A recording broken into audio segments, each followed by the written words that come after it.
Kyle Fuller joins as the offensive assistant. But to me, it's like it's nice to see that Christian Parker comes in and brings his own staff. So now, to me, there's no excuses. So if the Cowboys come out in the beginning of the season and have a bad start on defense, there's nobody to blame. The hell they kept Eberflus's staff. No, he got rid of everybody. Yeah, and clean house. Did you not think? I'm not being sarcastic when I say this, but did you not think they were going to clean house? It wasn't just let's call a spade. Sure. It wasn't just about Eberflus and his scheme. It was about the whole unit. In my opinion, you know what I mean? It was easy. It's easy to call out the guy that's in charge, right? Right. But at the same time, it's not just about Eberflus. They all had to go, and I actually am not surprised one bit of them cleaning house. And I think too, to be honest here, Shoddy had something to do that. Jerry obviously had something to do that with that, and probably Christian Parker when he negotiated to come to the Dallas Cowboys. The kid is bright. We've read a lot about him. We've heard a lot about him. He's bright. That was probably one of the stipulations in his contract, or, obviously not in his contract, but an agreement at the table where he said, hey, listen, if I'm going to come in here, clean slate, I'm bringing my people in here and I'm going to take care of business. Yeah, but sometimes with the whole Jerry Jones factor, it's not that easy, right? So like, agreed. And I feel like everybody's like, oh, well, Schottenheimer got hired, then we hired Eberflus, but that was more of a Jerry Jones hire because he knew Matt Eberflus back in the day because he used to coach the linebackers coach for the Cowboys. So he had that, he was familiar with him already. And that's what Jerry Jones does a lot of the time is he takes somebody he's familiar with, like the Mike Zimmers and all those guys and we've hired in the past. Jason Garrett bringing him as offense coordinator 10 years later, telling him to be offense coordinator for Wade Phillips. In obviously we knew that Jason Garrett was going to be the head coach at some point because that's what Jerry Jones wanted. Right. And so the thing is, like, that's why I feel like, yeah, we can say, like, yeah, this guy's going to come in and clean house, but we don't, until it happens, we're kind of like waiting to see if Jerry's going to stick his nose in where he shouldn't. So my whole thing is that I'm excited to see it because I think there's some free agents out there that they could pick up, like the Phillips guy. The Eagles got Phillips from the Dolphins. He's a defensive edge rusher, at linebacker edge rusher, and he was on his 1-year deal and he ended it with Philly. Now he's a free agent, right? He knows Christian Parker because he obviously coached him. Reed Blankenship. He's a safety. He's a Philly safety that now is a free agent. Can Parker take him? I want Trey Hendrickson. I want Hendrickson Trey. Yeah, from the Bengals. Yes, I want Trey bad. Yeah. And how great is that? We don't have to do anything. This is what I mean. Yeah. Just sign him. Like this negotiation for Jerry is very simple. There's no, and I will get into the George Pickens conversation in a minute, but the reason I'm bringing that up is that there's no interference. We'll talk about that with a bad agent or tension between the agent. All Jerry needs to do, this kid is proven, he's strong, he will be good, and I'm going to tell you this right now, it's going to start, just like we saw in the Super Bowl, it starts with edge rushers. I know we need a safety. I know we need a corner. But I'm telling you right now, if we can get two, I'm not saying one, if we can get two, because you got to remember, we have Donovan Azaraku, who is becoming is becoming a star. So I'm okay with him. I want two studs. I want two edge rushers.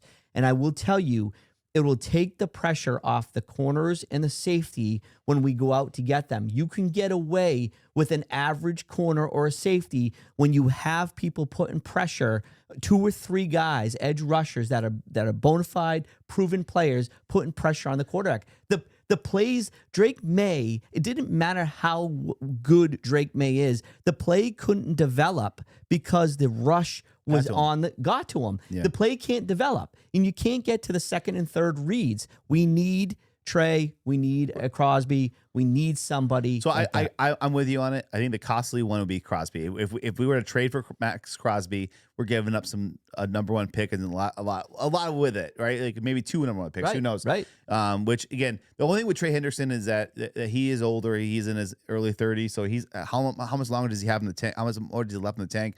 Obviously, he's been a great, he's been leading the league in sacks. Like he's one of the top guys that lead the league in sacks every year. And Logan Wilson we traded for the Bengals, so maybe he helps recruit his buddy from Cincinnati to come to Dallas. But again, it's one of those things where I do like Quentin Williams. We have him coming back this year for a full year. Yep. If Kenny Clark can stay healthy, we have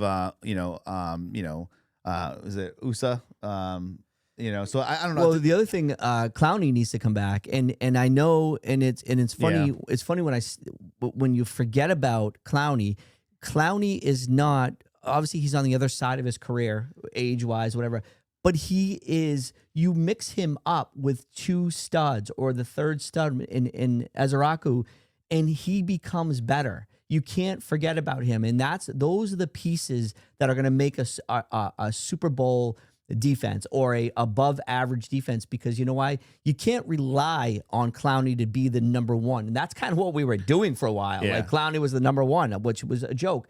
He's a 3 or 4, JP. Yeah. We're getting somewhere. So the only thing I'll tell you though is one guy that's not an edge rusher, but Kobe Bryant, not the basketball player, but Kobe Bryant from the Seahawks, the safety. He's a free agent. He actually wears number 8, which is awesome. But it's one of those things. I think he'd be a great pickup too for that secondary. But I just feel like that guy from Christian Parker, he was a defensive backs coach, and he helped, with Quentin Mitchell. He helped with the Cooper DeJean, kind of raise them up and get them to be pretty much lockdown corners. But Reed, Blankenship, and those other guys that the Eagles lost. Can we get one of those guys that knows Parker's system that can help us immediately? Now, I'm not saying they're going to be a superstar, but guys like Logan Wilson, our linebacker, that just a good quality player, having these guys in these places to help be leadership and help get the scheme down. Because all I heard last year with Diggs and all these other guys, the scheme sucks. The scheme sucks. We don't know what we're doing.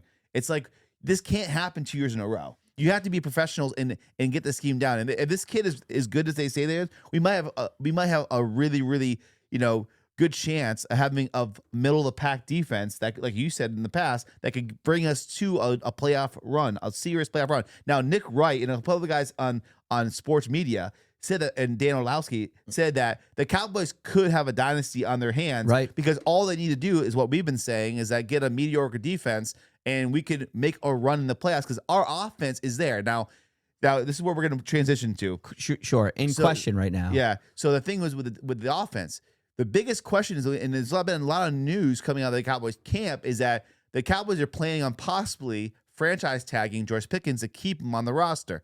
Now, I have to say this again. The agent for George Pickens is the same agent that Parsons used. Right. So there's obviously, that relationship is not on the best terms with Jerry Jones and David Mulgada, whatever his name is. It's a hard name to say. So that is not great for the Cowboys. So franchise tagging him might be just to secure him for one more year. That means you can't bring back Javonte Williams and Aubrey on the franchise tag, which again, a kicker on a franchise tag is kind of strange. He's been committed to saying he wants to come back to Dallas. So the big thing here is this. Of course, that's the talk right now. Is it looks like he's going to be a franchise tag. Yeah. Now, not having their payroll and their book open in front of me, you know what I mean? I'm going to talk kind of out of my, what. I think that's a terrible move. I think it's a terrible move because of this reason. With the franchise tag, I believe George Pickens is about ready to receive about $28 million, okay? And he's looking to make, now the $28 million mark is somewhere in the range of these WR2 receivers. George Pickens, based on what he's done this year, feels he's a WR1, okay? Even though CeeDee Lamb is our WR1, he feels he's a WR1. Fine. He's looking for a little bit more money, north of $30 million, okay? I know it's easy because it's not coming out of my pocket, but when we're talking about $28 million or $31, $32 million, at this point in time, to watch what happens, and I'm going to go back to Zeke, I'm going to go back to the Parsons, I'm going to go back to everybody that gets disgruntled when they're franchised, and the holdouts, and the distractions, and all the things that come with it. And the biggest thing, the security of the Dallas Cowboy offense. George Pickens clearly makes that Dallas Cowboy defense a top 3 offense in the National Football League. It's proven. So my point is this. We've already heard from CeeDee Lamb, who is willing to renegotiate or fix, you know what I mean, his contract. He's willing to restructure that contract. Why not go to CeeDee and say, we want a Super Bowl championship here. Will you reconstruct your contract. Let's save some money. Let's get Pickens signed for 4 years, and let's see what we can do. And it's going to be tough. Money's going to be tight, but there's still going to be money there. By doing this franchise tag, who knows if he's going to be a holdout? Yeah. I think, and this is my thing, right? Cleo Mack is out there. There's obviously Owa from the Chargers. He was a young edge rusher. Like, there's a couple of guys out there that if you get Hendrickson and another guy that shore up that defense, then you can take some of that money that you saved by not like taking the Max Crosby contract on or somebody else. You could probably put that money toward George Pickens. I think they're going to have to franchise tag him. I don't think they're going to get a deal done. I don't trust Jerry Jones in these situations anymore. Obviously, with the Parsons thing last year, it was such a blow before the season started. And then we had to play him early in the season, and we tied that game, which is strange. But again, it's just like, and actually, watching Parsons in that Super Bowl week, talking to Myles Garrett and having that interview, I'm kind of happy he's gone because he's so in his own head. He thinks he's the best pass rusher in the world. He's OMG. I know. And Myles Garrett was like, "Who are you talking about? Who you better than? Like Myles Garrett, who broke the season record for sacks. Parsons never even sniffed that." And Parsons like, "Well, I'm the most dynamic player." And Garrett called him out like, "Who? What are you talking about? Right. I'm still the best. It's my time." You know what I mean? And you heard that though, and I know, and I'm glad you said that. I mean, for the first 6 weeks of the season, I heard here on how much you were in bed with Micah Parsons, Micah, but Micah Parsons, and how much you loved him and how much he killed it. Listen, whether you believe it or not, his true colors are coming out, and he was a problem in the locker room. And there were players in that locker room that actually said they were happy that he went away because he was bigger than the star. I said that before in the past. And I think what's going to come down to it, we have 2 picks in the top 20 coming up in April, which I'm huge. Super pumped about. And if we can just capitalize, please, on these 2 picks and bring 2 guys in that are ready to play, NFL ready. And then, who knows? I was down on the kid, the corner that was hurt. I'm drawing a blank on his name. Who's the corner that got beat bad? Ravel. Right. I'm hoping he comes back and his sophomore year is going to be more, a little bit stronger and a contributor as opposed to what he showed his first year back from the injury. But we really need to capitalize with these 2 picks. We can't afford for them to be blunders. Yeah, and as we're wrapping up here for the show, we're kind of running out of time here. But again, next year, we're playing, the Cardinals, the 49ers, Jacksonville, Tennessee Titans, Tampa Bay Buccaneers, Panthers, Baltimore Ravens, the Steelers, right? And then away we have the Rams, the Seahawks, the Houston Texans, the Colts, the Green Bay Packers, and the Bears. We have a really tough schedule next year. And obviously, there's a couple games that are going to be a flex games. We don't know who we're playing yet. The schedule will be released in May. We'll definitely keep our eye on it. We have to be a competitive team next year, and we have to make a run in that playoffs. And we cannot miss it for the 3rd consecutive year. These Cowboys fans are diehards. We're diehard fans. We deserve to be in the dance. We have all these primetime games, and we can't be a 7-10 team next year. You know what I mean? There's no way. No. And one of my last questions for you: Are we filming live down in Rio this season? Time will tell. Are we in Brazil? I don't know about that. I mean, we got to bring some security down there.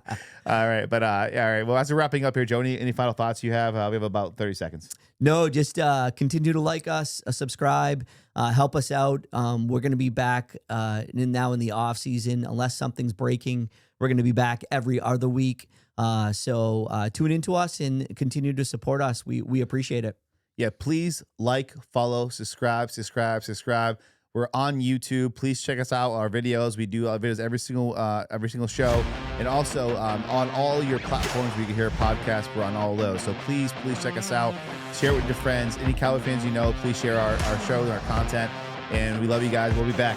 Have a good one. Take care.